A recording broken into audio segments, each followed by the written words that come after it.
Let's practice. In this practice, we will reverse in place a list of integers. We already know that this is already available for us in the list of the reverse function. We are going to implement this function by ourselves. You are to write a program that to read a line of n integers, then implement your own function. Let's call it our reverse that take a list. It doesn't return something because it will be an in-place reverse function. So stop the video. Think about how can we write our own reverse function. The idea is very simple. We would like to iterate from the begin and the end in the same time, and then we do the like a swap for the begin and the end in a simple way. And also to be efficient, we only need to do that up to the middle of the list itself. So for example, let's say you have the numbers from 1 to 8. You need to take the number 1 and 8 and swap them together. Number 2 and 7 swap, 3 and 6 swap, 4 and 5 swap. Given that you approach the middle of the list, then we are done with the iterations. So n over 2 steps is enough to do the task. Here is a code for that. We are going to iterate over the length of the list divided by 2. Remember to make it integer division.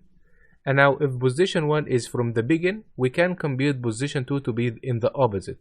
For example, like the 1 and 8 and blah blah blah. So this is position 2, which will be length minus position, and always remember the minus 1. Now we have position 1 and position 2. We would like to swap them. In Python, swapping two numbers is very trivial. We can just write something like list to position 1, list to position 2 equal list to position 2, list to position 1. Remember, in Python, the right hand side will be evaluated first. So regardless of what is here in the left side, the position 2 will come first and the value of position 1 will come. After that, we will assigning them on the left side. Remember also, we already said that this kind of multiple assignments sometimes is very tricky. We should avoid it. But when it comes to the swap, it's a bit common between people to understand that this is just a swap line. Here in line 10, we are reading a list of integers like input, splitting it, mapping it, and converting to a list, and then calling our reverse list function. Notice here we don't have any return value, and then we are printing the list. Observe here. We wanted to make it more functionality style. So I defined what we call define main here as a function, and I wrote all what I need here, and then we call our function here. If you're coming from a C++ or Java or other languages, you will notice there is always what we call a main function. Main function is like the entry to your system.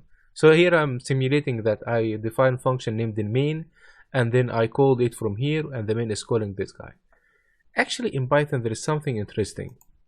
In Python, we have what we call underscore underscore name underscore underscore. This is a special name that Python set in your script once you run it. When you run it, it will put this variable name with the word, with the string main, So we can do an interesting if condition here. I can say if underscore underscore name underscore underscore equal this string that we know it's set by default. So now this if condition will be activated only if the underscore underscore name is main. Now I would like you to trace with the code with me. Once you start the script, Python will set this variable with the string main.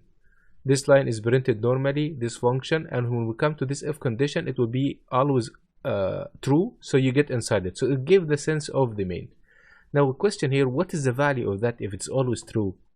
The point is, later when we have a big project and we will have many files, only the file that you run as a begin will have the name as main function. The others will have another value.